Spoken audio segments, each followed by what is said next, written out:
বিসমিল্লাহির রহমানির রহিম।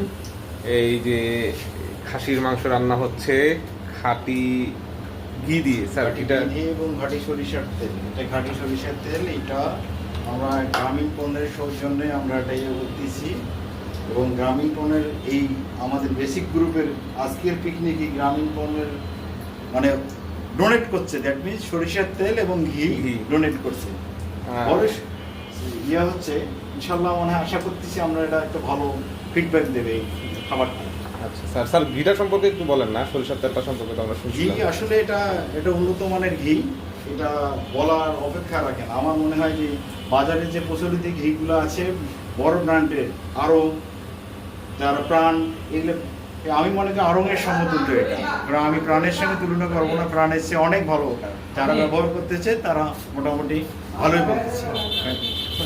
মানিক কই ইয়ে করো, ওই যে ইয়ে তুমি ইয়ে করো, ওই যে মাঠা বানো, আরেকটা নিয়ে আসো।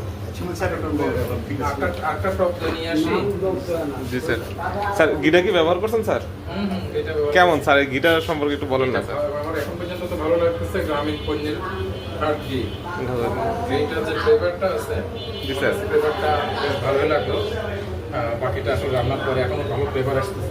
জি স্যার, পরে বুঝে যাবে। ওকে ধন্যবাদ স্যার। আগে দিবে তো